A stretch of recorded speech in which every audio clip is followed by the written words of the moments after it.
day, meron talaga tayo mga battles, di ba? Na tuloy-tuloy pa rin yung mga battles natin. Sa ano pa nga lang, di ba, pagising pa lang natin sa umaga, meron na tayo agad battle, di ba? Na nakaready na agad yung Diablo para manggulo, di ba, sa atin. Kaya nga, di ba, araw-araw talaga, kailangan spiritually prepared tayo. Naalala ko yung dati yung ano, dapat daw pagkagigising tayo sa umaga, takot na takot yung demonyo. Yung parang, gising na si, Bea, ito na naman siya, parang, di ba, dapat pagka-umaga pa lang tuwing gigising daw yung isang Kristiyano, dapat kinakabahan na yung Diablo. Kasi alam niya na kapag nanalangin ka, ang dami mo nang madadamage, di ba, ng mga pakana nila. Kaya yun nga, ako din sa bawat umaga, talaga yung una kong ginagawa rin yung pagkagising, yung mga faith confession, ganyan.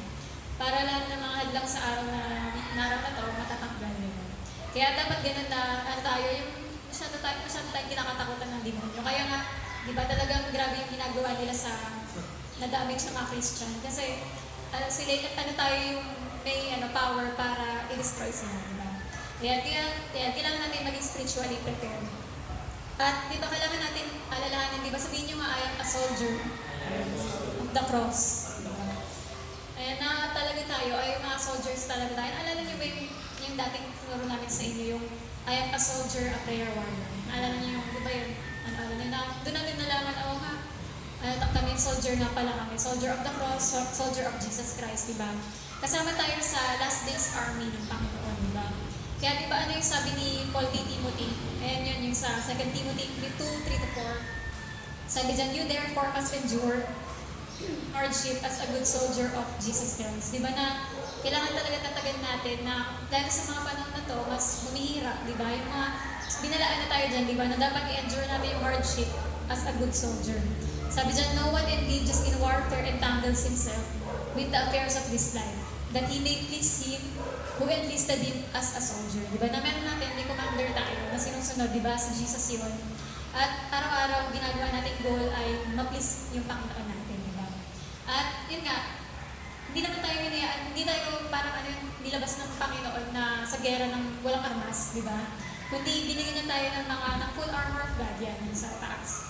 Diba? Na para alam natin yung gagawin natin. Ano yung sample ng mga armor? Diba? Natin yung pagpe-pray natin, pagbabasa ng Bible, tsaka pag-worship, pati paglilingkod natin sa Panginoon, diba? Na nagiging armas natin to sa mga ganitong panahon. At yun nga, may nagsabi, yung sa turo kasi ni Perez Stone, sabi niya, etong generation doon natin, yung mga panahon ng kabataan, sila mga 1974, yun yung panahon na parang alam mo yung grabe yung revival, grabe yung yung pagkamerong mga meeting, sobrang dagsa. Tapos, yun yung mga panahon na ang daming naliligtas, ang daming gumagaling, gano'n. Tapos, yun yung mga panahon na sobrang uhaw-uhaw yung mga Christian sa Panginoon. Yun yung generation na yun, na grabe yung outpouring ng Holy Spirit. Kasi nasabi nila na itong generation natin ngayon, ito na doon yung tinatawag na lukewarm generation. Ibig sabihin, parang pansin nyo, di ba? Parang sa ngayon, ang hirap umanap ng mga Christian na ang laging. Halimbawa, sa panahon natin sa mga percentage ng church, ilan kayo yung susuong na magsimba kapag bawal, di ba? Halimbawa yung ganun. Pero pag ganito nga kasi naisip ko lagi yung sa China, di ba? Na sa China nga, kahit duguan sila pero isipin nila pwede silang mamatay sa araw ngayon pag nagpuntang church. Pero sa ating mga Christians, di ba? Ngayon, quarantine pa lang, hindi na magawa ng parang, nakakatakot yung ganyan, di ba? Parang dito parang makikita mo yung level ng ng faith natin sa Panginoon. Halimbawa, kapag binawal ba talaga, hindi naman tayo tatanggalan ng kuko isa-isa. Pag nawabas tayo, pag tinry natin, di ba? Parang, parang yung mga ganung mga bagay na, parang dito makikita natin bilang sundalo nga. Di ba alam natin na hindi sila maarte? Di ba wala naman tayo kilala sundalo? Paano itong baril? Parang, maputi. Di ba? Parang hindi siya maarte. Alam mo magsundalo. Kung baga, sinasabi sa atin dito na bilang mga Kristiyano, talagang tinuturuan na tayo maging matatag. Kaya ngayon ito, nagsasample tayo dito na sino kaya yung ka-faith natin na mag-start tayo para simulan natin na buhayin yung ng church para di ba? Kaya nakakatuwa, meron tayong mga ka-apoy, di ba? Mga ka-apoy sa pananampalataya sa Panginoon, di ba? Na alam natin, may mangyayari tuwing merong mga taong nag-stand para ipagpatuloy yung gawain ng Panginoon, di ba? Kaya yun nga, kung sinasabi nga na lukewarm na yung generation na to, dapat huwag tayong sumali doon, di ba? Totoo, alam niyo kasi ayon sa survey sa Amerika, di ba ito nga, sa Amerika pala, hindi na parang twice a month lang nagsisimba yung mga Christian doon. Twice a month. Wala pang virus yan, time na yun. Tapos nung nagka-quarantine na, nagka-lockdown na, ano daw, ang tayo sa survey nila, yung mga percentage ng church members nila hindi nanonood ng videos nila. Tapos meron naman mga members na nanonood ng video pero ibang church pinapanood. Di ba? Tapos yun nga, kung twice a month lang pala sila nagsisimba, nung wala pang quarantine, paano pa kaya nung wala na, hindi makapagsimba? Parang doon nga natin nakita daw yung dami ng percentage ng mga backsliders. Kaya sinasabi, di ba, yung Great Falling Away, nag-start na rin siya ngayon. Marami, di ba, kagaya sa atin, di ba, alam naman natin, ilang percentage ng mga ka-church natin yung hindi active sa mga chat natin, di ba? Pag ina-update mo, walang pakialam, never nagano, hindi mo alam kung asan na ngayon, mga ganun. Di ba? Eh ano pa yung mga sobrang babaw talaga ng mga Christian? Yung as in, wala silang alam sa, parang ang babaw nila sa pagiging Christian. Kaya, mas dapat natin sila ipag-pray, di ba? Sa panahon na to. Kasi, isa rin daw na magiging reason bakit maraming magbabackslide kasi hindi nila kakayanin yung pagsubok. Di ba? Yung parang, di ba sa atin nga, matatag na tayo, ang dami na nating alam, mga prayerful na tayo, pero di ba binabatbat pa rin tayo ng mga problema na minsan parang dadayain ka na kaaway sa isip mo, na ganito ganyan, mga negative thoughts, gano'n. Pero yun nga, parang what if pa kaya din sa mga mahihina, di ba, na kung paano silang inaatak ng kaaway sa panahon na to. Yan, tapos yun nga, na yung sa, lalo na sa mga ibang mga churches nga na hindi naman masyado na mamonitor, parang alam mo yung parang mall lang, parang attend ka lang ng concert, hindi ka naman, parang pwede kang lumabas-pasok, gano'n. Parang din, sa panahon ngayon, ang daming mga worldly na at saka mabababaw. Kaya isipin nyo, ano kayong ginagawa ng worldly Christian ngayon sa bahay nyo? Diba? Na, malamang, wala na sila sa faith sa Panginoon. Kaya, kailangan ng mga taong mag-i-intercede para sa kanila. Kaya, tsaka, yun din na, sa panahon din ngayon, meron naman malalalim na Christian. Halimbawa, ay malalalim, pero distracted sila. Halimbawa, di ba tayo, kunwari, gusto mo maka-focus sa Panginoon, pero sa bahay ninyo, may nanonood ng ganito, may mga kung ano ginagawa ng worldliness, di ba? Yung mga kasama mo mismo sa bahay, ang hirap. Na may mga distraction tayo, sasabihin nila, tingnan mo ang ganda nito, tingnan mo enjoy ito. Parang may mga alak-alak sa'yo sa loob pa lang ng bahay, di ba? Tsaka, marami Christians daw, yung sinasabi rin kung nakita niyo yung mga post nila na Bowser doon. Ang sinasabi niya na, yung time daw na to, pwedeng maging, parang ma-distract yung mga tao. Halimbawa, meron talagang pangungusap si Lord ngayon, pero madi-distract yung mga tao kasi pwede yung mga i-distract sila sa games, sa mga pag-social media, yung panonood ng mga series na mga palabas, gano'n. Tsaka, yung parang masyado ka nang ma-relax na parang, parang tinatamad ka na tinatamad ka na lumabas, tinatamad ka na mag-church, gano'n. Parang ganun daw yung mangyayari kasi sa iba na nasanay na silang manonood sa screen. Kaya parang hindi na nila feel bumalik sa simbahan. At meron din naman mga active sa pagtingin ng mga balita. Yung parang titignan nila kung ano nangyayari sa gobyerno ngayon. Yun, parang kaya nadidistract sila ng imbis na mag-focus sa Word of God, parang kada tingin ng mga news, nakikipag-away sa mga ganito ganyan. Yan. Kaya ayun nga, maraming mga Christian ngayon na namamatay ng apoy dahil sa mga ganitong mga pangyayari. Tapos yun nga rin, sinasabi rin, di ba ano yung mga signs of the times, 10 times? Di ba yun yung mga earthquake, ano pa? Mga pestilence, diba? Maraming mga sinabi lang, diba? Sa Matthew 24. Pero napansin niyo ba doon yung sign ng offense? Diba? Napansin niyo yun? Na sa dulo ng, bago magtapos ng lahat, diba? Sinasabi ng Panginoon na mag-ingat tayo kasi magkakaroon ng mga offense. Ibig sabihin, diba nakita niyo ngayon sa social media yung bashing? Grabe yung mga pagbabash ng bawat isa, diba? Si artistang ganito, ganito yung sagot kay ganyan, mga bantuan ng mga pagbabash, diba, sa bawat isa.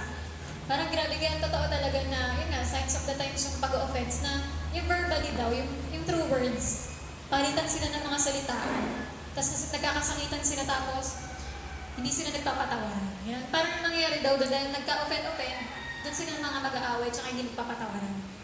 Eh, isipin nyo kayo, may kilala ba kayo sa church natin na magkaaway sila ngayon? Diba? Na dahil hindi nagkaintindihan sa ganitong chat, o kaya parang hindi nagkaintindihan sa ganitong tampo ng ganyan. Isipin nyo sa loob din ng church, meron din mga ganun, di ba? Na dahil sa hindi tayo nakikita-kita, pwedeng may mga, iba't iba mga klase tayo mga offense dahil ang tagal na natin, parang alam nyo yung mga ganun mga bagay, di ba? Tsaka ilan kaya yung mga nagkamali ng, dahil nga, di ba, ito kasing quarantine, apektado yung emotion natin na ang dali natin ma-hurt. Di ba yung parang yung ang dali mo malungkot, ang dali mo parang apektado yun. Kaya, ang nangyayari doon, pwedeng na ano tayo ng mga iba't ibang emosyon natin. Kaya, yun daw tayo maging careful. Kasi kung aatakin ng diablo yung emosyon natin, na yung na-offend ka, na hindi ka makapagpatawad, nainis ka dun sa sinabi sa'yo, gano'n, ang mangyayari, hindi tayo magiging prepared sa pagbabalik ng Panginoon. Diba? Kaya isang tandaan niyo yun, na isang sign yun ng end times. Kaya dapat lagi natin pag-guard yung puso natin sa Panginoon. Tapos yun nga rin, ito rin yung quarantine sadness, di ba? Na ang daming nalulungkot. Siyempre, natural naman talaga yun na nakabox ka lang, kaya nalulungkot ka na nandun ka lang sa isang lugar. Saka dito na rin nakikita na we are created for fellowship, di ba? Na pag nasa bahay na bakit hindi mo maintindihan yung lungkot, kaya nga maraming nababalog, di ba? Kapag hindi nakakapasya, nakakapag-usap, hindi nakakita ng tao, gano'n. Kasi dito natin makikita tayong mga tao, hindi kitrain talaga tayo ng Panginoon para sa pakikipag-usap sa mga tao, pakikisalamuha. Kaya yun nga, napakahalaga talaga ng fellowship, di ba? Kaya yun, lahat ng yan, di ba, meron tayong battles everywhere. Di ba, may battle sa sarili, may battle na bigay ng diablo, meron din battle na bigay naman sa atin ng Panginoon para tumaas faith natin. Parang kahit saan, Lord, daming problema kahit saan, di ba?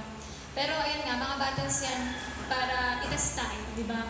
Pero kung lagi tayong kakapit sa Panginoon, magka-come out tayo dito ng matatag, di ba? Sa Panginoon. Yan. Tsaka dito, naranasan niyo ba manood sa screen? Sinaklat ba kayo? Parang di ba parang, hindi mo pa rin feel, di ba? Parang gusto mo pa rin yung totoong after yung message, gusto mo, syempre, kasama tayo kumanta, worship, gano'n. Parang iba niya, talaga. Parang kahit na makanood ka, parang nakakalungkot pa din. Di ba? Iba pa rin yung talagang live na. Yan. Tapos yun nga, pero sigurado yung mga battles, di ba? Pero isa rin maganda dito, sure din yung victory natin kay Kristo, di ba? Alam natin na in Christ, we are more than conquerors, di ba? Kaya kahit na may mga battles tayo, pero alam natin, mapagtatagumpayan natin lahat ito. Sure yung victory natin kasi kapanig tayo ng Diyos, di ba? Kaya tayo namang mga nakakadama ng mga burden na gano'n. Kunwari, kung ganyan, naisip niyo yan, nababurden kayo na, ibig sabihin kung binibigyan kayo ni Lord ng burden, tinatawag niya kayo mag-pray. Di ba? Kung sino sa inyo mga nabibigatan kayo lately, ibig sabihin tinatawag ka ni Lord mag-pray. Di ba? Kaya ang tinatawag yung prayer warriors. Di ba? Nasa panahon natin yan, nakikita natin, nauunawaan natin nangyari sa mundo, sa mga kapatid natin, di ba? Binibigyan tayo ni Lord ng ganitong burden para ipanalangin sila, ipanalangin yung mga nalalaman natin mga balita, di ba? Kasi alam natin para na may gagawin ng Panginoon sa mga pananalangin natin, di ba? Kaya yun yung dapat natin pa rin gawin ngayon. Tapos ngayon naman, itong topic natin, yung strategies from a world-famous general. Yan. At nakuha ko to sa book ni Periston, nabasa niyo na ba? Yung There's a Crack in Your Armor. Sino sa inyo nakabasa? Wala. Mabuti wala. Sa chapter 15 to, kasi ang ganda lang, kasi ako talaga narinig ko lang sa history si Alexander the Great, pero hindi ko siya kilala. Tsaka hindi siya mahilig sa history, gano'n. Pero ito, nakakatuwa pala to, na meron tayong makukuha dito, galing sa Word of God, di ba? Ito sa buhay niya. Ito sa pakikipagdigma, di ba? Kung kayo mahilig kayong mag-games ng mga, nakaranas ba kayo mag-games yung yung kunwari, ito yung empire mo, tapos, kunwari yung bansa mo, Russia ka, katalunin mo yung China, hindi may ganong games, nagganon kasi ako ako, bata pa. Tapos yung gagawin ko doon, yung maliit kong empire, papalakihin ko siya, papalakihin. Tapos pag medyo ready na ako, prepared na yung mga army ko, gagirahin ko yung isang empire naman. Tapos durugin ko sila lahat, susunugin ko lahat ng kanila para lumaki-lupain ko. Ngayon, dalawa na yung lupain. Tapos ngayon, paparami uli ako, tapos gagirahin ko na naman yung isang para ako lang sa dumating sa time, ako na yung sasabihin doon, you won. Hindi pa nanalo ako dahil ako yung natalo ko lahat. Ganun. Parang ganyan din sa panahon dati. Diba na, pero dito makinig kayo. I-compare natin yung natural war, yung natural talaga na makipaggera sa spiritual na conflict. Pag i-compare nyo na makikita natin dito, meron tayong makukuha strategy dito. Yan. Itong world famous general na to ay si Alexander the Great. Yan. Tatalino kayo ngayon. Yan. Halimbawa sa Bible, di ba? Ito yung mga tinatawag na empire, yung mga nabanggit dyan, yung Egypt, Assyria, nababasa niyo sa Bible, di ba? Yung Babylon, Greece, Media Persia, tsaka Rome. Yan yung mga empire na tinatawag, mga halimbawa. Tapos bawat empire, meron yung tinatawag ng mga leaders, di ba? Meron silang mga military strategy. Bawat isa yan, iba't iba yan ng strategy para lumaban, di ba? Siyempre, para manalo ka, kailangan iba yung pag-iisipan mo mabuti kung ano strategy nyo. Yan, tsaka meron silang mga gagaling ng mga nagko-command, mga general, mga leaders, para i-lead yung buong army. Yan, tapos, sa tuwing may mga magaling, halimbawa, may isang leader na magaling, sasakupin niya yung isang lugar, isang empire, hanggang sa dumating sa time, siya na yung namumuno sa lahat. Yan, at alam niyo, sa mga binanggit ko, ang isang sinasabi nila na pinakamalupit daw na empire, yung Greek Empire. At yun nga, ang namumuno dyan, si Alexander the Great. Alam niyo ba, si Alexander the Great, 20 pa lang, 20 years old, nakikipaglaban na siya. Di ba, ganun ka bata, di ba, nakikipagdigma na siya. Tapos, alam niyo ba, by the age of 30 years old, na ano na niya, na-conquer na niya, nasakop na niya yung Babylon niya, tsaka Media Persia Empire, di ba? Tapos, alam niyo, nung age 33 siya, namatay na siya sa Babylon, nang wala na siyang sasakupin kasi nasakop na niya. Ganun ka galing, di ba? Tapos, yun, hindi kasi alam niya ang sekreto niya, he did great things with a small army.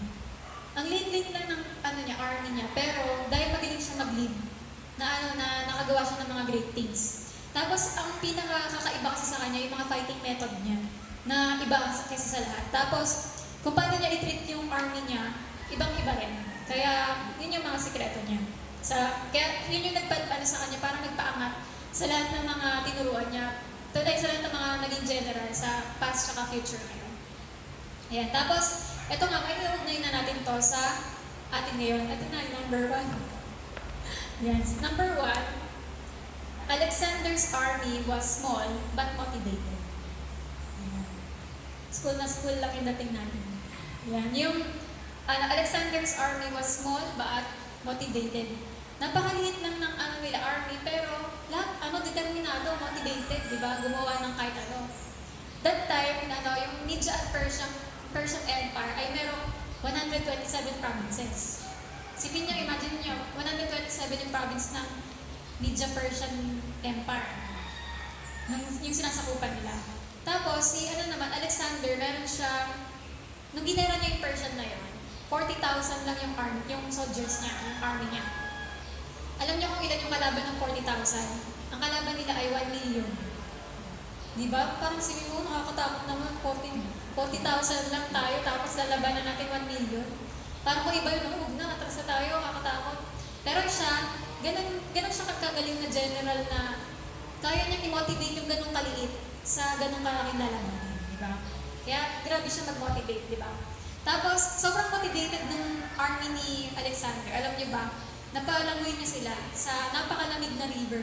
Parang nanginginig ka talaga, pero na-motivate niya silang lumangoy doon para makipatakihin yung Persian army.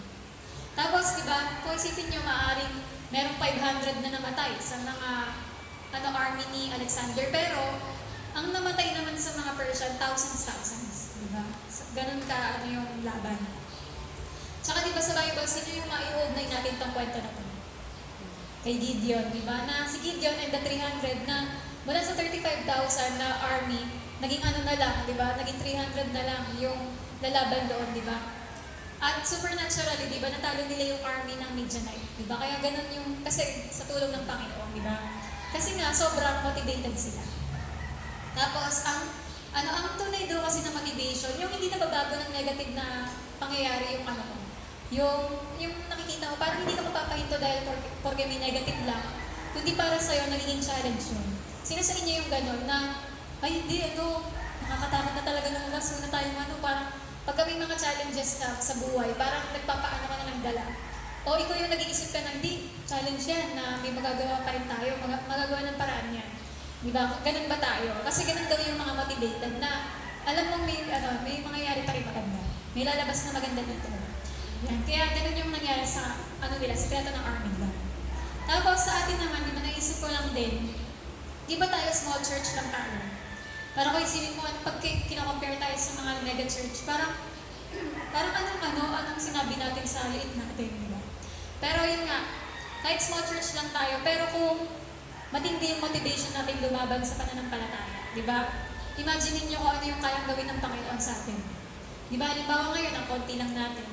Pero, kunwari sa church, ilang number lang yung talagang alam mo na lalaban para sa Panginoon. Pero, isipin niyo kung ano yung impact na gagawin ng bawat isa sa atin, di ba? Na kasi lagi niyo tandaan yung 1 plus God is a majority, di ba? Na kapag tinandaan natin, lagi nakasama natin yung Panginoon kahit ano pa yung number natin. Kasi ang Diyos, hindi siya hindi siya nai-impress sa number, di ba? Kundi ang Panginoon kahit konti. Di ba, makikita niyo yan sa buong Bible. Lagi po ipili si Lord ng konti. Pero out of sa konti na yun, ang laki ng ginagawa niya. Di ba?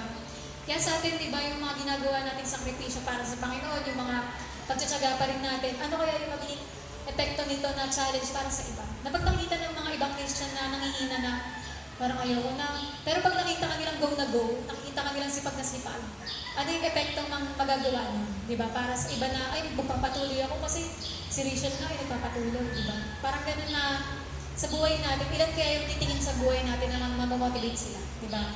Kaya sa atin sa church, di ba, kahit sabihin mo, ang sandalay, maliit lang yan. Pero kung yung sandalay, maliit, pero napaka-motivated lahat mahal na mahal ang Panginoon. Ano kaya yung magagawa natin sa time na to? Di ba, na mga time na to na talagang yung mga tao, takot na, tinatamad na, di ba? Tayo, ano kaya yung gagawin ni Lord sa atin, di ba? Kaya tandaan nyo, sa end times, meron pinrepare si Lord na last days army. Gusto niyo bang maging one sa army na? Di ba? Na talagang, sa panahon na ito, may tinatago ang Panginoon na gagamitin yung army na ilalabas niya. Di ba? Kasi nire-ready niya yun kasi yun yung mga grupo ng mga tao mahal na mahal siya na magiging tapat sa kanya hanggang huli. Di ba? Kaya hinahanda ng Panginoon yung mga grupo na yun. Kaya tinitrain niya yung mga tao na yun na sa panahon na ito kala niyo parang wala na. Pero ang totoo, may prepare si Lord ng mga group of people na magra-rise up. Di ba? Para talagang i-proclaim yung pangalan niya. Kaya yan, dapat talaga maging handa kayo na maging soldier of the cross, maging one sa army na yun. Di ba? Na pag nag-marcha na tayo, nandun ka. Kasi isa ka sa naging tapat sa Panginoon. Di ba? Kaya hindi tinitignan ng Panginoon yung number natin, kundi ang tinitignan niya yung motivation natin kung gano'n natin ka gusto sumunod sa Panginoon. Yan, ngayon yung spiritual parallel. Yung number 1 natin na Alexander's army was small but motivated. Yan, si Jesus, ilan lang ba yung kinuha niyang grupo? 12 lang, di ba? At mula sa 12 na yun, mga ordinaryong tao, ordinaryo din yung trabaho, hindi pa nga talaga educated. May nakita ba kayo doon na graduate ng ng parang ganun doctorate, ganito ganyan, nag-masteral. Halos lahat doon, konti yung knowledge, o kaya wala talagang pinag-aralan. Di ba? Pero nakita natin sa ginawa ni Lord doon sa disciples nyo na yun, out of doon, nagkaroon ng church, di ba? Dumami yung mga nanampalataya sa Panginoon. Naging tinatawag na ngayong body of Christ. Nagsimula lang sa 12 na yun, di ba? At si Jesus, di ba naalala nyo yung nag-appoint din siya ng 70? Yung home Bible study. Sabi niya, partner kayo, yung 70 na yun, ginawa niyang by twos. Bali, ginawa ni Lord, gumawa siya ng 35 na team. Di ba, dalawa? At yung 35 na team na yun, nag-minister sa buong Israel. Ang daming mga nakakilala kay Lord. Tapos nung day of Pentecost, ano nangyari? Nagkaroon ng 3,000 na bagong believers. Di ba? Sumunod na araw, nagkaroon ng 5,000 na naligtas. Di ba? Tapos, ang nangyari, sa buong mundo ngayon, may mga 2 billion people sa buong mundo ang nagsasabing Christian sila. Di ba? Kaya nakita niyo yung ganong kaliit na nagawa ng ganitong bagay. Kaya isipin niyo, kung sa mga panahon ngayon, halimbawa, lahat na ng mga church, sumuko na. Pero kung yung Centralite hindi susuko, ano kaya yung magagawa natin sa mundo ngayon? Di ba? Na hindi ito minamaliit ng Panginoon. Di ba? Kasi ang Panginoon, hindi niya minamaliit yung mga number. Kasi believe siya sa lahat ng mga nagtatapat sa Kanya. Kaya yun, na manampalataya tayo na, Lord, itong ginagawa namin na to, may gagawin kang malaki dito. Di ba? And tapos yun nga rin na sinasabi nga rin kahit sa mga prophetic na words na marami daw mga pinapasuko ng Diablo ngayon. Yung parang masyado silang binabatbat ng problema para sumuko sila. Kasi alam nyo, may greater anointing daw may bibigay si Lord ngayon sa time na to na hindi niya na pa nabibigay sa mga nakaraan. Mas grabe daw yung gagawin ni Lord na mga supernatural sa mga panahon na to. Kaya in the name of Jesus, marireceive natin yun. Ayan, at yun nga, di ba, na kung si Alexander, dinamotivate niya yung army niya. Alam niyo kung sino yung nagmamotivate sa atin ngayon? Yung Holy Spirit, di ba? Yung Holy Spirit nandyan siya para, ano tayo, sabihin sa atin na sabihin yung to wage the good warfare. Lumabang lang kayo. Sinasabi ng Holy Spirit na fight the good fight of faith, di ba? Sa ano yan, 1 Timothy 1:18 tsaka 6:12. Na sinasabi nun sa atin, cheer tayo lagi ng Holy Spirit. Kaya pag yung mga time pa naranasan nyo yung gano'n, parang hinang-hina na kayo. Pero ang Holy Spirit, sasabihin niya pa rin sa i-remind ka pa rin niya ng Word of God na lumaban ka, tumayo ka, gano'n. Kasi ayan yung nag-cheer sa atin sa panahon natin ngayon. Kaya tandaan natin, our battle motivation is maintained through the belief that with God, nothing shall be impossible. Diba? Sa Mark 10:27. Kaya yung manampalataya tayo sa Panginoon. Ngayon, number 2. Yan, si Alexander yan. Alexander studied the weaknesses of his opposition. Ano nga pala ito? 5 to. Number 2, Alexander studied the weaknesses of his opposition. Alam niyo, syempre, bago kayo lumaban, alam niyo muna dapat kung ano kakalabanin niyo. Kasi sa inyo yung sabak na lang ng hindi mo na inalam kung ano. Halimbawa, naranasan niyo mag-quiz bee, tapos may mapapartner sa inyong kalaban. Alamin mo, ano bang ano nito? Saan ba magaling tong kalaban ko? Saan din ba siya mahina? Diba? Halimbawa, sa boxing, lahat ng lalaban kay Pacquiao, papanoorin lahat ng video ni Pacquiao. Aalamin lahat ng movements niya, kung saan siya mahina, tsaka saan siya malakas. At ganun nga, ang matalino talaga na lalaban, gaya ni Alexander, inaral niya muna yung weaknesses of his opposition. Alamin niya, ano saan kaya mahina tong kalaban namin? Kaya tapos, naglaan siya ng mahabang oras para humanap ng butas. Halimbawa, oobserbahan niya yung mga pader. Titignan niya yung walls ng city. Ay, mukhang parang walang bantay sa part na to. Dito kami dadaan. Yan. Ay, dun sa part na yun, pinapabayaan nila yun. Kaya, dun kami magre-ready. Yan. Kaya kung ano yung weak points ng kalaban, yun naman yung ginagawa niyang strength niya. Strengths, diba? Yan. Tapos yun nga, pinaghahandaan nila na mamasok ng city. Tapos yun nga na minamaster niya kung ano yung pinakatakutan ng kaaway sa kanila. Kunwari, saan kaya yung natatakot yung kaaway sa amin? Yan, doon sila mas lalong mananakot. Di ba? Tapos yung weaknesses ng enemies nila, gagawin nila lahat yung strengths para manalo sila. Ngayon, ano naman ito sa ating spiritually? Yan, kapag nakikipaglaban tayo sa mga pwersa ng kaaway o ng demonyo, minsan inisip niyo ba ganito, na kapag may mga battles kayo, parang, alam niyo yung tug of war, yung dalawang tali. Iniisip niyo ba na yung isang tali na kay Lord, yung isang tali na kay Satan? Na parang minsan si Satan, tapos napapaurong si Lord. O minsan naman, naaano ni Lord, tapos napapaurong si Satan. Ganun ba yung thinking niyo? Kung ganun yung iniisip niyo, mali yun. Kasi si Lord hindi siya ganun, matagumpay niya, di ba? Si Jesus, panalo na siya agad sa gera. Diba? Hindi siya yung nakikipag-anuhan pa. Ganun. Ayan, kasi alam nyo ba, nung lumabas si Jesus sa libingan, nung day ng resurrection, pagkalabas si Jesus, binawagayway niya yung susi. Diba? Ganun siya katagumpay na dala niya yung susi na, diba, ng gate ng hell, diba? And kiss of death and hell. Diba? Dala-dala na ni Jesus yun. Kaya, ibig sabihin, matagumpay siya. Kaya tayo, di ba, na may mga battles na tayo tinatawag na mini battles na pinapagtagumpayan natin to kasi ano pa lang tayo, nasa katawan pa tayo. Di ba? Kaya may mga karnal din tayo, may mga nakakasalamuhang tao, kaya may mga pinagdadaanan tayo. Pero ang totoo, tagumpay na tayo, di ba, sa Panginoon. At ngayon, di ba, dapat alam din natin, alam niyo ba kung ano kahinaan ng demonyo tsaka ni Satan? Ayan, dapat, kung alam niyo, may kalaban pala tayo eh. Dapat alam natin kung anong weakness ng kaaway natin. Ano ang weakness nila? Yun yung pangalan ni Jesus, di ba? Sabihin mo na, Jesus name, di ba? Yan yung pinaka-weapon mo, di ba? At yung ang weakness kasi ng kaaway natin, pwede natin sila i-rebuke at palayasin. Kasi sabi sa James, di ba? If we resist the devil, it will flee from us, di ba? Kung sabihin mo sa diablo lumaya siya, lalaya siya. At kung i-rebuke mo yung mga gawa niya, i-damage mo yung mga gawa nila. Lalo na kung nag-take confession kayo, ang dami niyong makukuha words, di ba? May bukod sa in Jesus name, merong lumayas, merong i-destroy, merong catch fire, merong mga, tawag dun? Ang dami mga iba't ibang term, di ba? Na kayo, mag-turn to ashes kayo, mabubulong-bulong kayo, mabulag kayo, ganyan yung mga sinasabi natin sa diablo, di ba?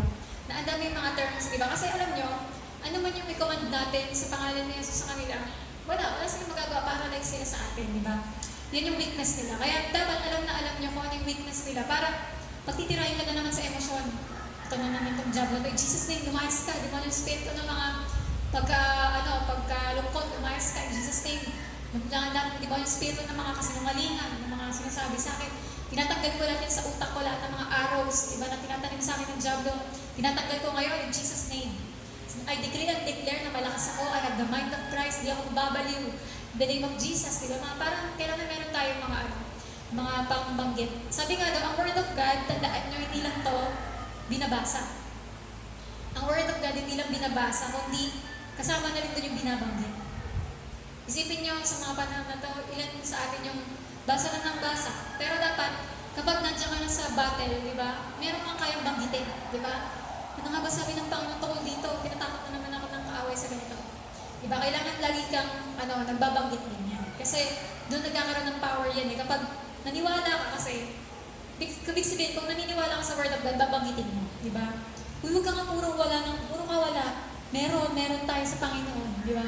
Kailangan meron kang sasabihin. Kasi kung talagang naniniwala ka, babanggitin mo yun. At yun na, doon nagkakaroon ng power, di ba? Puro ka sinasabi na hindi na tayo makakakain. Makakakain tayo. Mabubuhay tayo hanggang sa rapture, di ba? Tutulungan tayo ng Panginoon.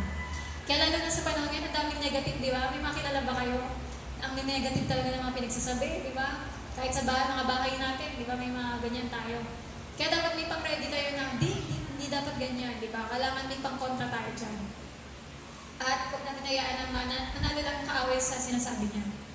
Kaya tandaan natin, may karapatan tayong palayasin siya, i-rebuke siya, di ba? At, ulitin natin na ano yung mga power natin. Name of Jesus, blood of Jesus, yung Word of God, yung anointing. Yung anointing kasi, sabi, babanggitin ko lang dito. Yung kasi, alam niyo yung, nabanggit di ba sa Bible, yung alam niyo, where we wrestle in the flesh, parang hindi tayo nagre-wrestling sa physical, kundi spiritual. Ang nabanggit doon na word wrestling, sino sa inyo nanonood ng wrestling? Meron ba? Alam ko mga lalaki mahilig tayo sa, kahit babae pala. Kasi sa wrestling ayaw ko manood kasi nakakatakot eh. Parang grabe na magsakitan itong mga to, parang Pero totoo pala, marami nanonood ng wrestling. Sa wrestling, di ba napapansin nyo, may oily sila? Di ba parang oily parang pawis na pawis, may meron din po oil. Kasi bakit may oil? Para maganda sa camera? Hindi. Parang din oil yun para dumulas, di ba? Para pagka ka, dudulas lang, mahirap hawakan, di ba? At alam niyo daw, tayo, kapag anointed tayo, yung kaaway, hindi tayo makapitan. Mahihirapan siyang, tayo, dumudulas yung, kunwari may gustong gawin yung kaaway sa buhay mo, dumudulas siya, hindi ka niya makapitan kahit anong gawin niya. Di ba? Kaya nangyari, sabi, we wrestle daw, di ba? Na, big sabihin daw, sa wrestling ba pwede bang nagana tayong purse parang, may ganun ba sa wrestling yung parang, time purse na nahihingan pa ako, di na makainin sa'yo. Hindi, walang ganun, di ba? Kailangan, pag wrestling, mata sa mata, yung talagang, ibig sabihin, focus ka talaga, hindi ka pwedeng teka lang, time purse lang. Lang ako, yung palang ganun hindi tulad sa, boxing, parang minsan, hiwalay ka, ganyan. Pero sa wrestling, tuloy-tuloy na to di ba? Ganun din tayo, alam nyo, yung sa kaaway. Tuloy-tuloy yung, pag nakipagdigna ka talaga sa demonyo, wrestling yan, hindi pwedeng, antok-antok ka, in Jesus name, lumayas ka, ganyan, nire-review ko lahat na, parang naantok-antok ka pa habang ginagawa mo. Kasi alam nyo, dapat talagang, alam mo sa sarili mong alive na alive kapag nagre-review ka, hindi yung parang wala lang. Kaya minsan, kapag alam mo, merong pinapapraise si Lord sa'yo na kailangan mo i-review talaga. Kailangan, alam niyo yung isipin mo, nagre-wrestling nga pala ako, dapat hindi ako ganito, di ba? Yan, tsaka yan, nabanggit ko lang sa, pero marami pa yun marami pa paliwanag ko sa wrestling na yun. Tapos yan, yung fire of the Holy Spirit, di ba? Kaya nga natin lagi sinasabi, catch fire, catch fire.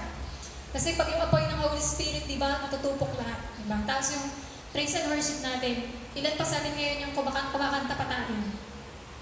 Kumakanta pa tayo sa mga bahay natin, pagka nalulungkot ka, kinakanta mo na lang, di ba? Yan, tapos ngayon, number 3 naman. Number 3, Alexander lightened his soldiers' loads before the battle. Yan. Tingnan nyo, di ba alam niyo, nakakita na ba kayo ng mga sundalo? Di ba yung mga sundalo may mga lalaki ng mga bag, may mga armas, kasi dahil mo talagang gear, dahil mo equipment pagka mag-aano kayo battle. Tapos yan, ngayon, sinasabi dito, si Alexander, sinisigurado niya kapag labanan na, magaan lang yung dala ng mga niya, or mga soldiers niya. Kasi hindi niya, kasi maraming mga lalo sa modern times natin ngayon, ang dami-daming dala kapag mag-aano lalaban. Pero di ba, alam kasi ni Alexander na kapag mabigat ang bagahe mo sa battle, mas lalo kang napapagod agad. Di ba? Kapag mabigat, hindi ka makakakilos ng maayos. Di ba? Hirap kang gumalaw-galaw. Tsaka pwede kang mawala sa focus kasi naiirita ka sa nakasabit dito, ganyan, di ba? Kaya alam niya yun, kaya binawasan niya lang, ginagawa niya ng pagkakaan.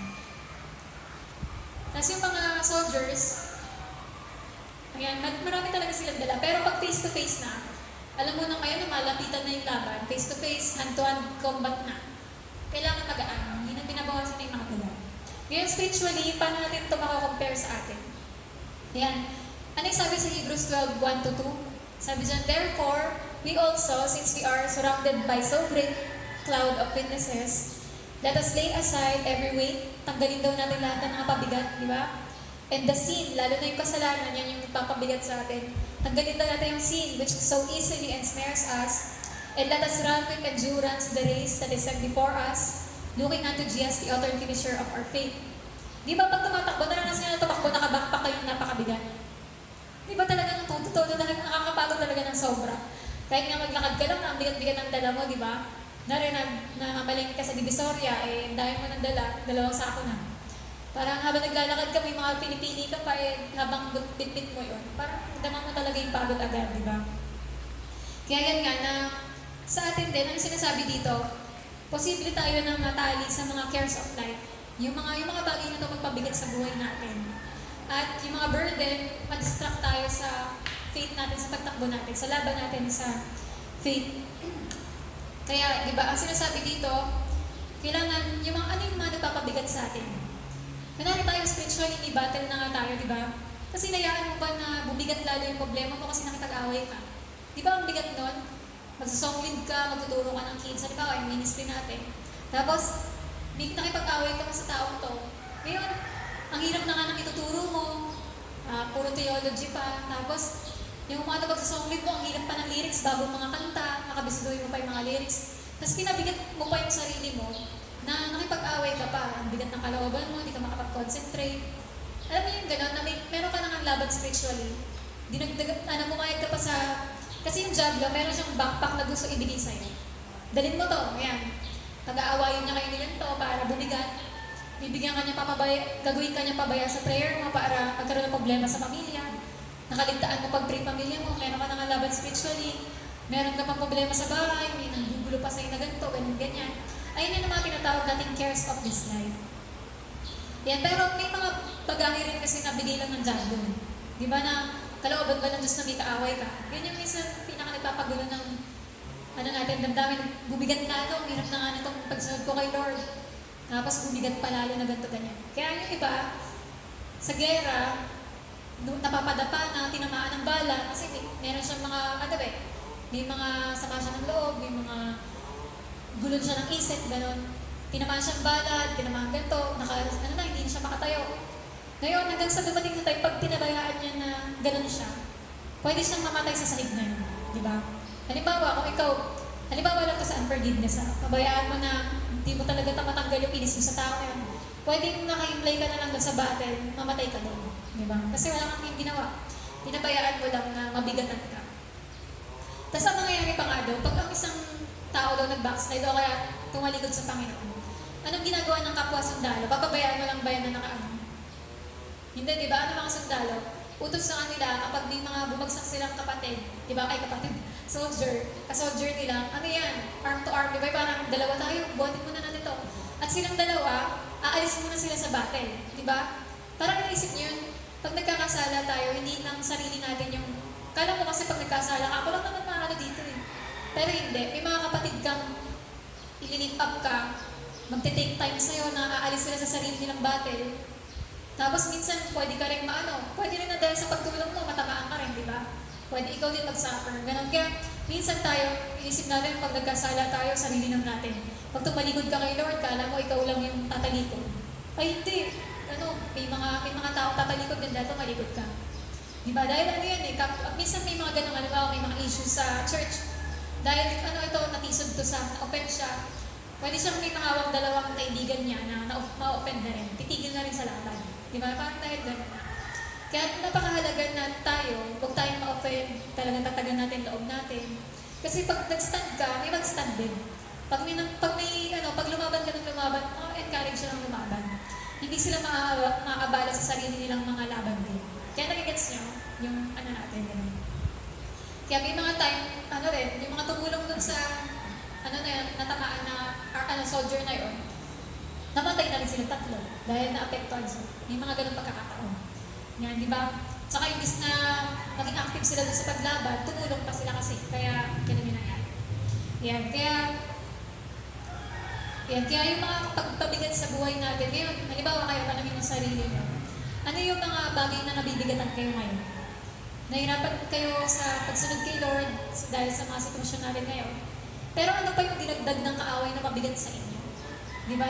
Na Lord, totoo, meron akong kabigatan ngayon na dapat di ko naman dala. Dapat ibigay mo yan sa Panginoon. Di ba? Through prayer, ano ginagawa natin sa panalangin, lagi natin binibigay burdens natin. Di ba? Kaya sabi nga ni Lord, di ba, come unto me, all you are weary and heavy laden, and I will give you rest. Yung mga kabigatan natin, na Lord, stress na ako dito sa kapatid ko.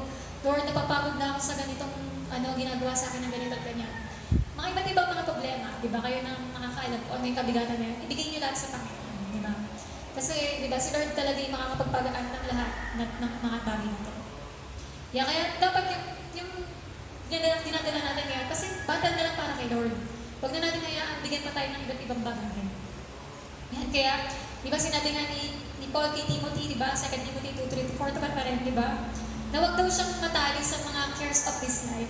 Huwag kang masyadong parang alam niyo yung, sa mga panahon kasi na to, parang, nalimutan mo na lahat ng natutunan mo, nag-focus ka na lang dyan sa problema na yan. Marami kasi ngayon sa panahon na to, parang maisip ko, bakit ganyan ka, nag-focus ka na sa problema mo? Nalimutan mo na may Diyos, nalimutan mo na may iba pang bagay sa mundo, parang gano'n. Na-focus ka na hindi, nakakalungkod, ganito yung nangyari, ganyan. Nakalimutan natin yung Panginoon, na may gagawin pa ang Panginoon. Yan, kaya yan na. Sabi dyan, huwag tayong entangle sa affairs of this life. Ayon sa as recorded in Mark 4:19, nag-reveal si Lord ng 3 way, 3 pabigat. Yan, sa atin. Yan na nagdi-distract sa isang believer. Ano yung 3 pabigat na to? Bakit nahihirapan tayo tumakbo? Yan, number 1 dyan, yung the cares of this world. Yan, yung mga distractions sa nagpapabigat sa atin, nagpapa-oppress sa atin. Ito yung mga araw-araw natin stress sa buhay. Di ba? Ito na naman, ganyan. Tsaka yung mga inaalala mo mga tao, ganyan. Yan yung mga cares of this life. Paano si ganito, paano si ganyan. Tapos number 2, ito yung deceitfulness of riches. Kadalasan ko sa mga magulang, sa mga nagtatrabaho. Kasi nga, kailangan mo kumita, paano kailangan yung business, ganyan. Ang sinasabi dito, to the point na kahit hindi mo na i-priority yung para kay Lord, magkapera ka lang.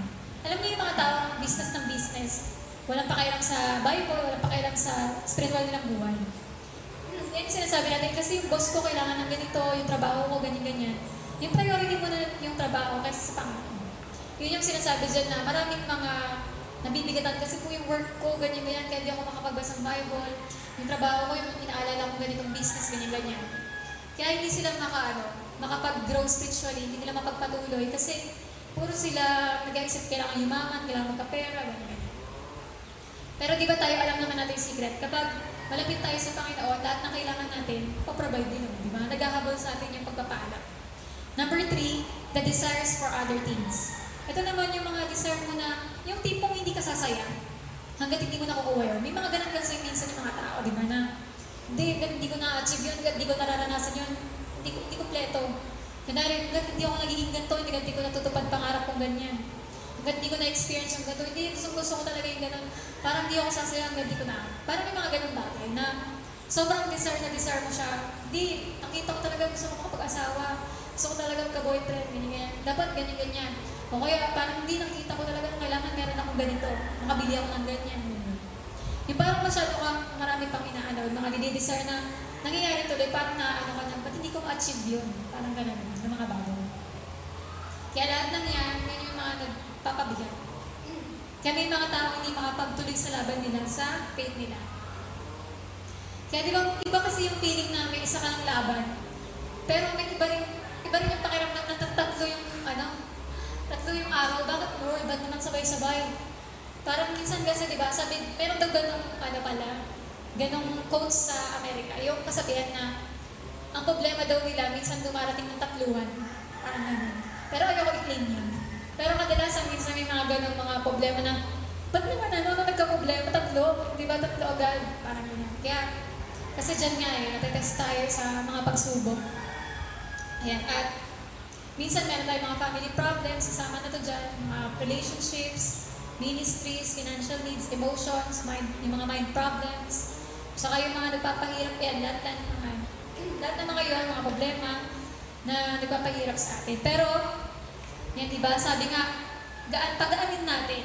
Paano ba tayo gagaan? Kapag nagpipray tayo, diba? Kailangan let's fight the good fight of faith, diba? Na huwag natin hayaan na umabot tayo sa sobrang duguan ka na, sobrang halos mamamatay ka na, diba? Dahil sa bigat. Kundi, nga, ibaba na natin lahat ng mga bigatan natin sa Panginoon. Kaya diba sabi, I am a soldier, a prayer warrior, diba? Pinagpipray ko yung mga kapatid ko, pinagpipray ko sarili ko, pinagpipray ko yung mga kailangan, diba? Yung ganyan. Tsaka, nire-review natin lahat na gawa ng katawan. Yun. Number 4 na tayo. Alexander fed his soldiers well before their journey. Yan, usapang pagkain to. Yan, diba? Nakasabi dyan, si Alexander, sinisigurado niyang napakain niyang mabuti yung mga soldiers niya bago sila maglakbay. Diba? Magandang strategy to, diba? Na, kasi, diba tayo, hinang-hina tayo minsan pag gutom. Pero ikaw kahit utusan ka na napakadaming gagawin, pero daming kakainin at okay lang din, diba? Parang ang lakas-lakas mo parang ang saya gawin, kasi busog ka. Alam ni Alexander yung bagay na yan. Kaya nga, diba, sa 1 Samuel chapter 14, may pagkakamali si King Saul, diba, na ginawa. Ano yun? Yung nag-fasting niya yung mga soldiers, mga army niya, diba? Yung army niya. Na, imbis na, siyempre lalaban kayo, dapat busog na busog kayo, diba? Hinang-hina. Parang tayo lalaban na ito, mga nangihina na. Parang hindi na alam gagawin. Kasi sabi ni Saul ba naman, papatayin ba naman pag, kumain ka, diba? Kaya, siya tinitiis talaga nila gutom nila. Pero diba, si Jonathan, ano ginawa niya? Tumigim lang siya ng isang pulot pokyutan, diba? Sabi niya, grabe, lumakas ako. Diba? Lakas-lakas niya, nakatalo siya ng mga Kaya yun nga, parang mali-mali yung ginawa ni Saul na lalaban, mas pinag-fasting.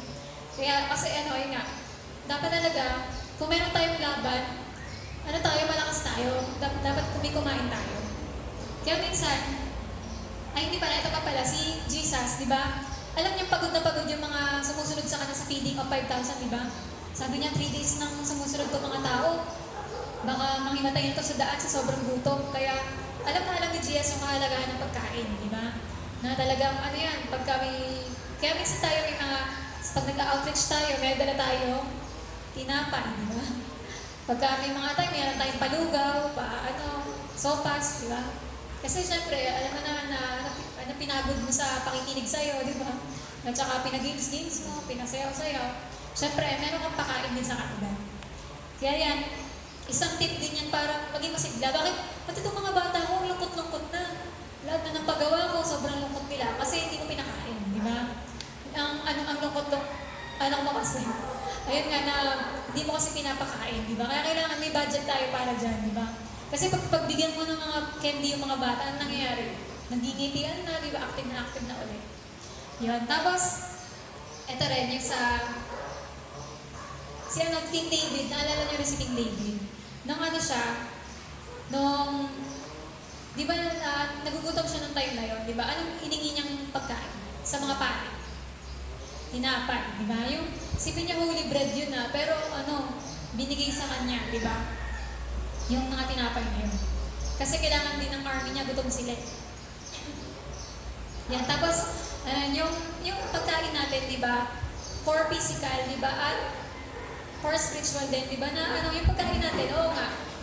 Sa physical natin, kumakain tayo ng pinapay, kaya kanin. Pero sa spiritual, naman ang pagkain natin, di ba? Ito yung Word of God. Kaya kailangan natin na laging pakainin yung spiritual. Kasi lalo na itong panahon na to, ano ba tayo sa bahay natin, kain na tayo ng kain ng physical lang? Nagtanong na tumataba lang ba tayo physical o inaalala din natin, kung tatanungin kaya kayo, ano kayang size ngayon ng spiritual na buhay? Payat kaya kayo o mataba? Di ba? Okay lang na payat ka minsan sa physical, pero ano ka naman, jumbo ka na kapag ka, spiritual, di ba? Kasi busog na busog ka lagi sa pagkain, sa pagkain ng Word of God, sa pagpe-pray, di ba?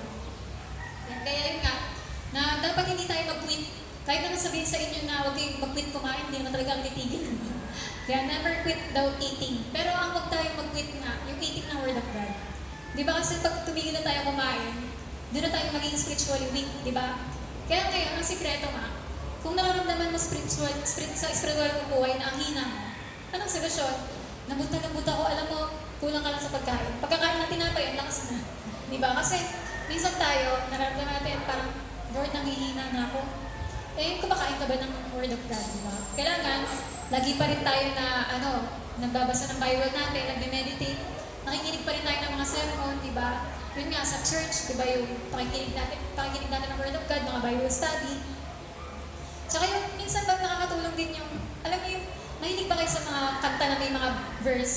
Di ba? Kunwari, my son, give attention to my words. Di ba? Yung Proverbs yun, di ba? Yung parang let the words of my mouth, di ba? Verse yun, nakakabisado mo yung verse dahil doon. Parang nakapakinig mo nun, meditation na rin yan. Kaya maganda nakikinig ng music na may verse kasi naaalala mo yung Word of God, di ba? Nakakatulong yan para mapakain tayo spiritually. At lalo na sa mga panahon na parang feeling mo hinang-hina. Kaya yan, number 5, ito na yung uli. Alexander allowed his men plenty of rest. Yan. Yan na hinahayaan niyang magpahinga yung mga sundalo niya. Hindi pagod lagi. Hindi, laban kayo. Laban lagi. Ba't nakahilata kayo? Laban lang tayo. Walang mga Walang ganon. Grabe naman yung ganong sitwasyon, di ba? Pero kay Alexander, alam niya na pag nag-battle, pagod yan, di ba? May mga pagkakataon na kailangan pagpahingayin mo yung mga sundalo mo, di ba? Meron nga daw mga tinatanong ng mga veterano, yung matatanda na, yung mga, baka kayo may mga kalulolo, matandang-matanda na mga nakaabot pa sa gera noon. Kasi alam mo yung asawa ng lola ko, parang tatay niya ba? Kasi yung panahon nila, may gera pa ng time na yun. Kaya yung parang medyo, may mga kakilala pa tayo kahit paano yung mga buhay pa na gano'n.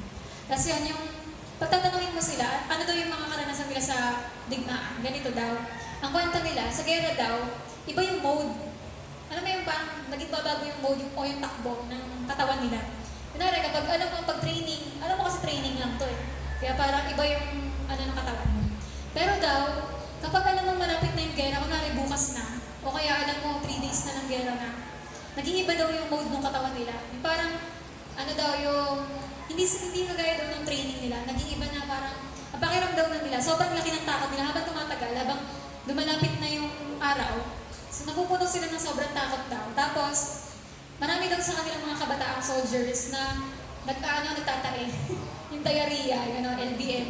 Dahil sobrang nag-aalala ko siguro, parang balik ng balik sa CR, Tapos, parang, di nila yung sarili, hindi sila mapakali. Tapos, yung adrenaline daw nila, pump ng pump, di ba, tuloy-tuloy. Kaya, dahil nga tuloy-tuloy yung pump ng adrenaline, sobrang active sila, parang hindi sila makatulog. Ganun daw yung nangyayari na, alam mo yung dahil hindi ka nga makatulog, pero pagod ka na pero hindi ka makatulog. Dahil daw doon. Kasi ngayon, pag sobrang pagod na sila, hindi ako makatulog, exhausted na yung nararamdaman. Kasi pag dumating sa punto na exhausted na, mas doon na sila nahihirapan lalo mag-isip. Diba? Nahihirapan sila na na malaman ko ano yung dapat nilang reaksyon. Parang alam niyo yung nahihirapan maging alerto yung isip nila. Yan, kaya ganun yung nangyayari sa kanila. Tapos, yun nga, na alam natin dito kasi na kahit ano pang war, kailangan pa rin ng pahinga, di ba? Na kunwari, may mga dapat kang gawin kung bago mag-battle na, di ba? Para, di ba, halimbawa kasi ba't sila natatakot? Siyempre, di ba, alam naman natin tuwing may gera, may namamatay. Parang isipin mo, no, sa araw na to, ano kayong mangyayari, di ba? Sa mga nag-ano. Kaya, isipin niyo yung mga asawa ng mga sundalo, di ba? Hindi nila alam kung yung asawa ko ba uuwi pa, di ba? Pag after ng mga gera. Kaya ganun pala yung karanasan nila.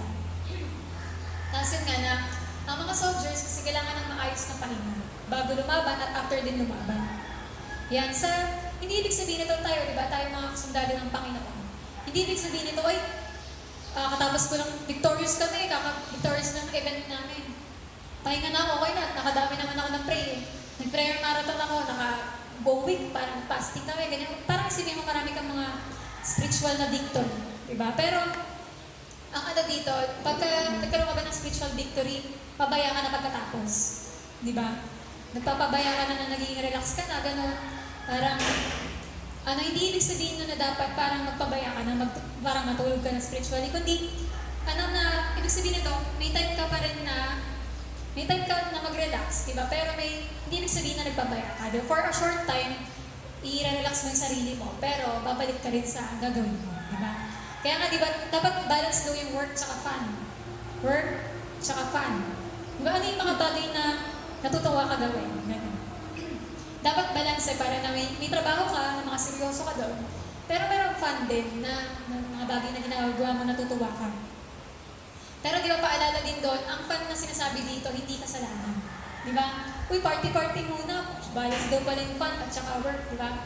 Hindi yun. Ang fun para sa ating mga Kristiyano, hindi yung magkasala, di ba? Ang masaya sa atin yung mga bagay na, alam mo, iba talents mo, o kaya, sports, di ba? Mga ganun mga bagay. Yan. Kaya alam niyo, sila Alexander the Great, pinaglalakad niya ng 7 miles yung mga sundalo niya in 4 days. Yan, nire-ready niya muna sila bago dumating yung gera. Yan, tapos, kasi Alexander talaga, alam niya yung importance na pagpapalakas sa mga sundalo, pero i-refresh din niya sila. Yan. Nagre-refresh sila. Hindi ko alam bakit pinaglalakad. Parang nakaka-refresh ba maglakad? O nakakatanggal ng mga... Siguro parang warm-up sa kanila, di ba? Bago talaga mag yan. Tapos yun nga. Yan, sinasatandaan niyo, strong at saka refresh. Di ba? Kayo ba bilang sundalo ng Panginoon, strong ba kayo at refresh? O parang strong lang, tapos pag napagod, ayoko na, binabato mo na lahat ng mga panturo mo. Parang ayoko na, pagod na ako, huwag niyo ako tusan. Ganyan, parang, o ikaw ba, binabalance mo na napagod ako ng sobra, dapat meron din ako gawing fun things, di ba? Parang gano'n. Yan, ito nga, kaya tayo, di ba, dito sa church, balance tayo. Marami tayong ginagawang spiritual, kapag prayer marathon, todo. Pag mga, OPM, meron tayong mga ginagawang big events, ganyan, fastings, outreaches, may mga turo ka, and so on, di ba? Pero, meron din tayong swimming, meron tayong work camp, di ba? Hindi na natuloy ngayon, pero mangyayari rin yun, di ba? Meron tayong mga games sa fellowship.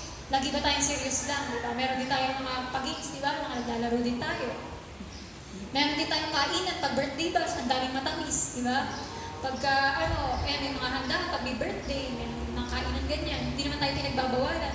Meron din tayong time ng kwentuhan ng mga buhay-buhay, meron tayong mga tawanan, di ba? May mga time tayong joke time, may mga time naman na seryoso tayo, di ba? Kaya parang yun nga, binabalance natin yung spiritual tayo. Pag nag-worship, worship talaga tayo. Pag naglingkod, lingkod talaga. Pero kapag swimming na, minsan sayo, mag-pray kayo sa swimming pool. Prayer party sa swimming pool. Hindi naman ganun, di ba? Kundi, syempre, kapag lumuhod sa swimming pool. Ayan, di ba? Pagka mga yearn camp na, syempre, pwede gumala, pwede Meron din tayo mga outdoor, di ba? Hindi lang tayo lagi nabuburyo sa loob ng church, kundi nilalabas din tayo, nakakakita rin tayo ng halaman, ng puno, di ba? Mga ganong mga ginagawa natin. Pasyal-pasyal, minsan, may mga pinupuntahan tayo. Kaya yun, ibig sabihin yun yung tinatawag natin na balance, di ba? Halimbawa, parang hindi mo gagawin lagi seryoso yung buhay, kundi ginagawa mo rin masaya to, di ba? Kasi tandaan natin, a weary soldier can eventually become a fallen soldier. Kapag sobrang pagod, pinagod mo yun ng todo, pwede yan na tumigil na o kaya pwede mamatay ang soldier na yun. Kaya halimbawa kayo sa mga kinikare group nyo, pag nag-care group ba kayo, panay kayo seryoso tayo lang, ganyan. Hindi nyo man lang pinag-games, hindi nyo man lang pinakain, di ba? Kaya nangyayari, pag pumunta kayo sa school, tinatakbuhan na kayo. Kasi wala kayong strategy na dapat nakipagkwentuhan kayo, pinapakain nyo, nag-joke-joke din kayo, gano'n. Kaya ano nga, may mga ganyan mga strategy yun para talaga tayong papanatili natin yung mga inaalagaan natin na talagang parang masaya spiritually, pero masaya din siya sa buhay niya, di ba? Hindi niya masabi na yung maging parang nakakalungkot maging Kristiyano. Kasi dapat pakita natin masaya rin, di ba? Ayan, tapos, sa sarili din natin minsan, huwag nating paguri ng sobra yung sarili natin. Hyper tayo. Minsan kasi ang tingin natin, parang, hindi ka spiritual kasi wala nang ministry eh. Pero ako, napaka-spiritual ko kasi sobrang pagod ako. Parang tingin natin, pag sobrang pagod ng isang Kristiyano, sobrang spiritual niya. Pero hindi, di ba? Na dapat balanse yung pahinga, kasi mas marami kang, balance yung work tsaka play mo. Ang mangyayari niyan,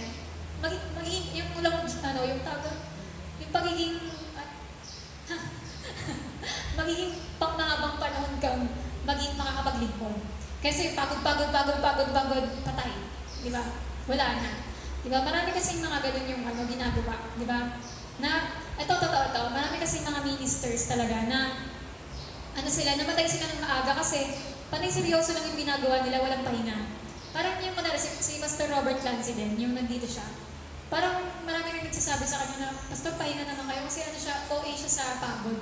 Yung, may turo nga siya sa gabi, hindi pa siya natutulog kasi nakipag-contact pa siya, may mga pinipipray pa siya sa messenger, meron pa siya mga ina-upload, ganyan-ganyan. Parang, tapos kinabukasan, sabak na naman, parang gano'n.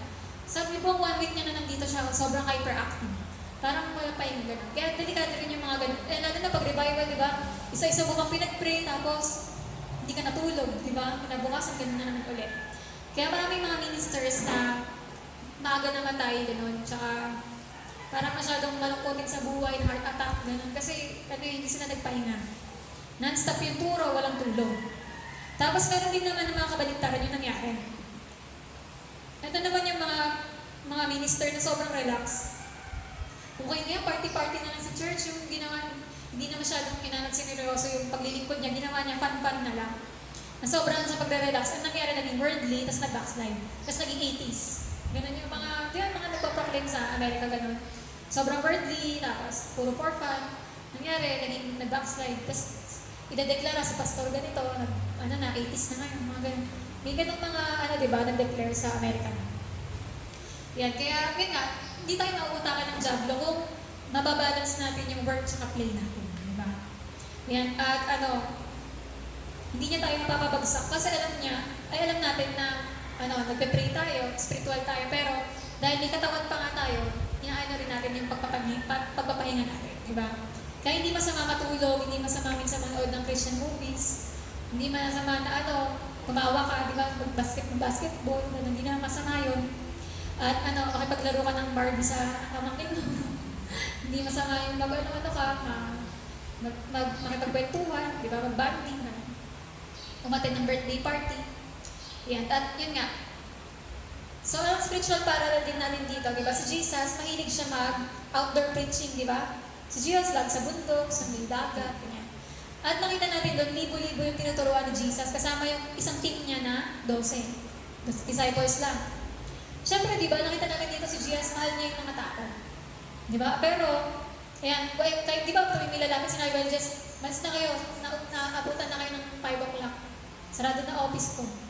Walang ganun si Jesus, di ba? Every time na may lalapit, talagang tinatanggap ni Jesus. Pero, alam ni Jesus yung limit ng katawang lupa.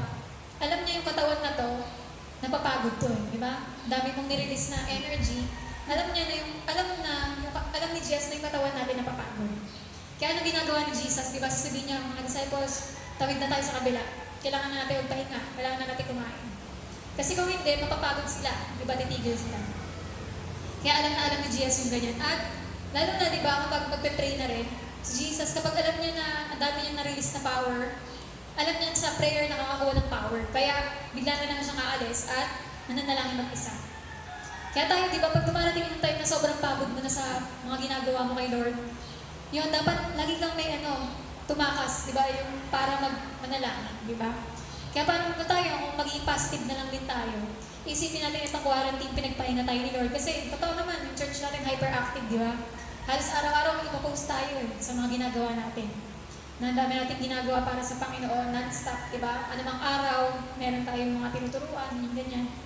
Lagi meron kang gusto desire na gawin para kay Lord. Pero, isipin mo na lang itong quarantine, dinrefresh tayo ni Lord. Para pero alam niyo ba, ito yung lagi namin tinatandaan. Pag pinagpapahinga ka ng Panginoon, may malaki siyang papagawa ka sa iyo. Ibig sabihin, magpahinga ka lang ngayon kasi sa susunod, tuloy-tuloy talaga.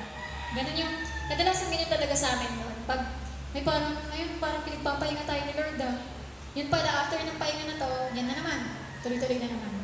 Kaya kung isipin niyo, kung ngayon, tinitrain kayo ni Lord ngayon na mas lalo magkaroon ng maraming word of God, maraming prayer, kasi ina-ready kayo, baka kasi marami kayong maharapin sa susunod.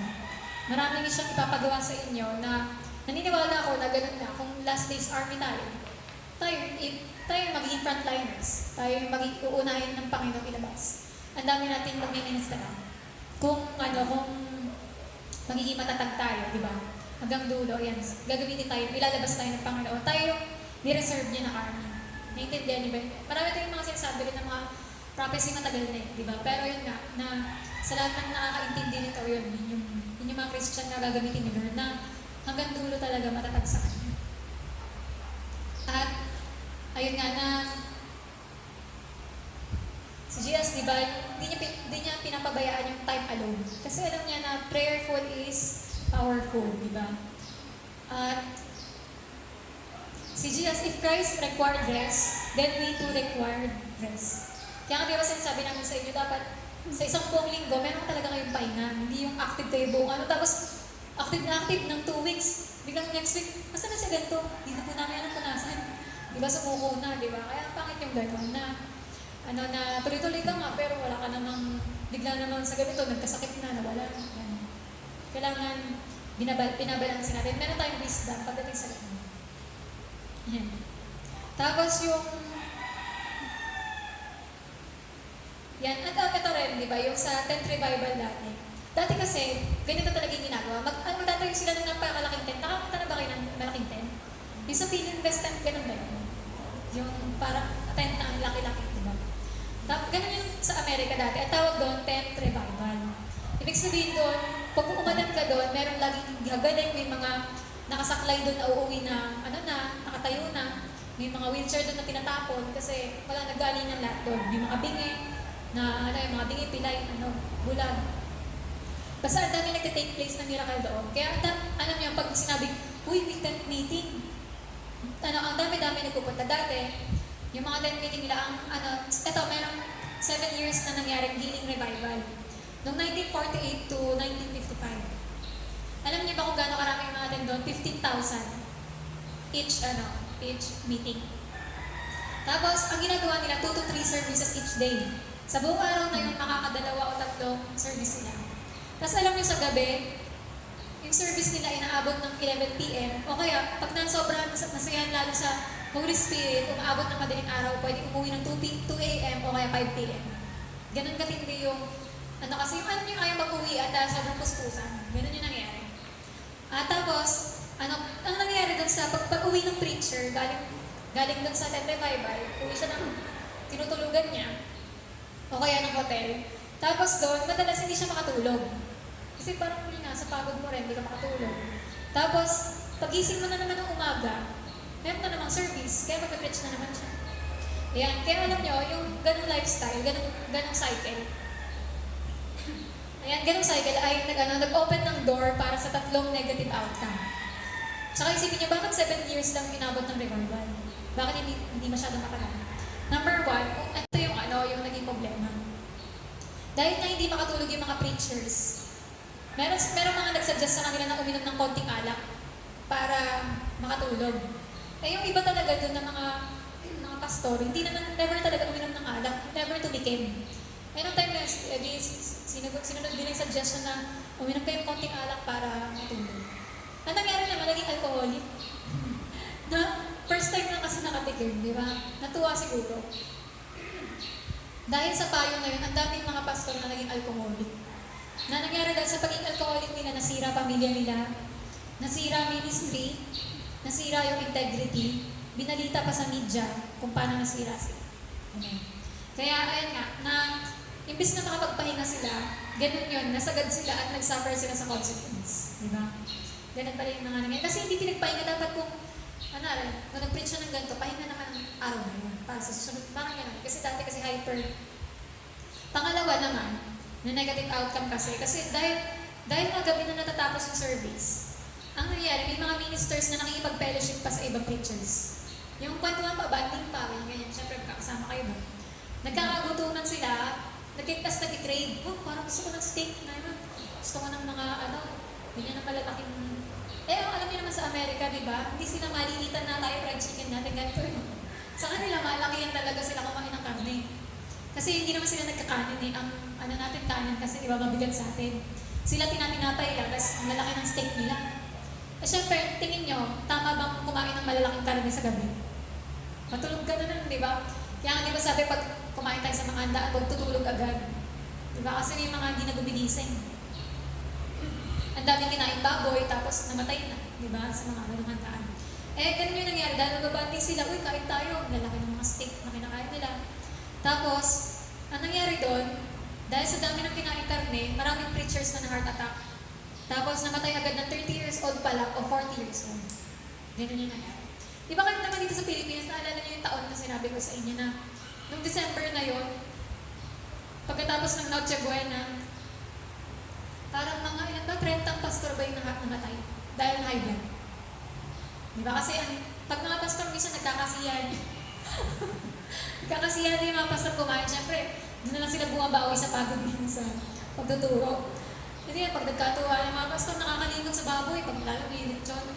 Yung totoo talaga yung minsan nakakakita ko ng mga fellowship ng mga pastor, pag mga matataba mga pastor, minsan pag kinaanuhan, patay na si ganito, parang nakakaano. Na dapat kailangan natin ng wisdom sa, dapat patikim-tim, si Papa nga siya.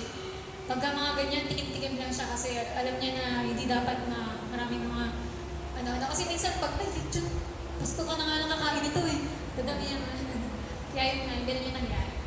Tapos pangatlo, bakit 7 years lang yung tinagal? Kasi hanggat mananatiling humble ang mga leaders, mananatili din yung Holy Spirit gumalaw.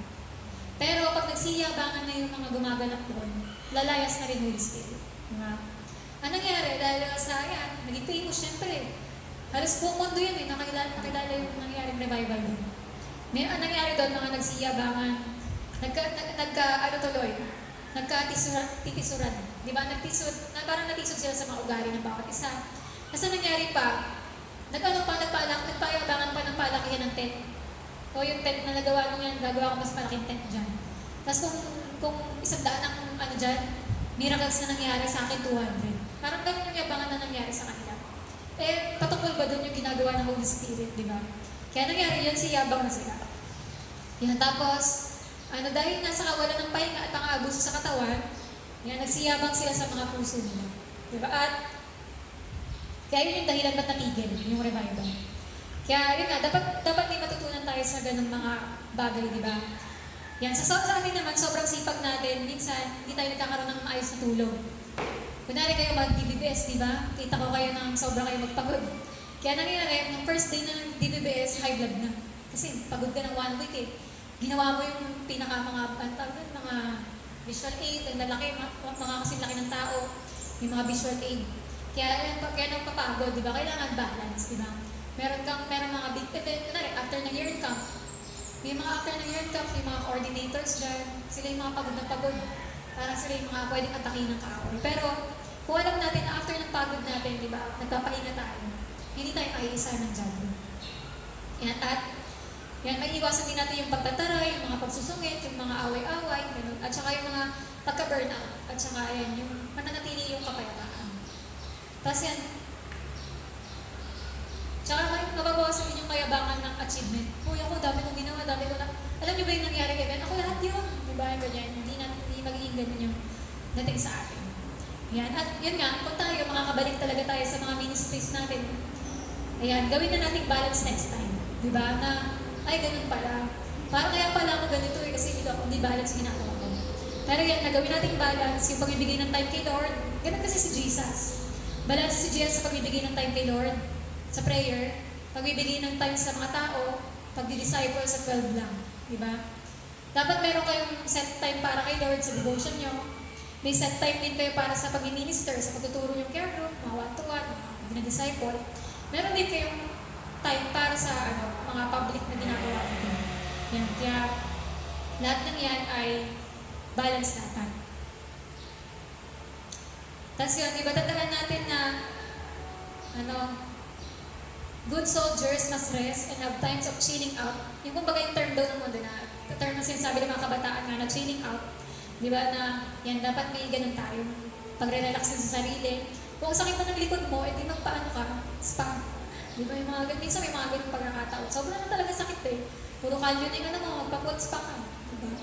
Mga ganyan mga bagay. At sabi dito na, when we truly are at rest, then we cease from worrying, di ba? Kaya nakakatulong din yan sa takbo ng pag-iisip mo ng mga ginagawa mo. Kasi when our body, soul, and spirit rest, we are recharged, renewed, revived for the next season of engagement. Yan. Kaya magiging ready tayo. Kaya ito, naniniwala tayo na pinagpahinga tayo ng Panginoon kasi i-refresh na tayo, bibigyan na tayo ng bagong season, di ba? Yan. At alam natin na malaki yung gagawin natin. Kaya ngayon, dapat magpalakas tayo, damihan natin yung power natin, yung energy sa prayer, di ba? So, i-review lang natin ang number 1, small but motivated. Pwedeng konti lang tayo, pero kung motivated tayo lahat ng mga pwede mong ma-motivate ng mga tao, ka-life group mo, mga inaalagaan mo kay Lord, ma-push natin sila na talagang maging active sa Panginoon, maging on par pa rin.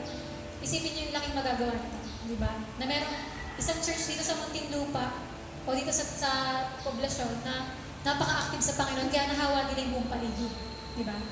Na yung apoy na meron tayo, aabot sa iba't ibang lugar. Di ba?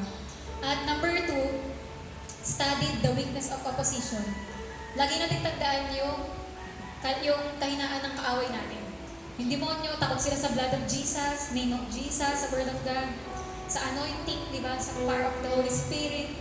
Tandaan natin lahat to, yung praise and worship natin, yun. Alam natin na yun yung mga bagay na tatalo sa kaaway natin. Number 3, di ba, yung lightened soldiers load before the battle. Lahat ng mga nagpapabigan sa atin, mga iba't ibang masamang mga negative emotions and thoughts, di ba, yung mga kasalanan, igabot natin lahat para gumaan. Number 4, yung fed soldiers for their journey. Yung dapat, huwag natin pabayaan na manghina tayo sa gutom. Kailangan kumakain talaga tayo ng salita ng Diyos, di ba? At yung number 5, allowed his men plenty of rest. Na kung alam mong pagod na pagod ka, balance mo ng pahinga. Diba? Nang sa ganun, hindi magkakaroon ng pagkakataon yung dyan mo. Natandaan natin, di ba, na we have a triumphant commander. Matagumpay yung commander natin. Kaya, we will surely win, di ba, sa battle natin na ito.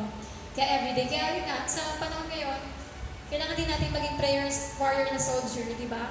Na talagang ipapanalangin natin yung mga nangihina natin, ng mga kapatid, mga ka-army natin, ka-church natin. At alamin natin yung kalooban ng Panginoon sa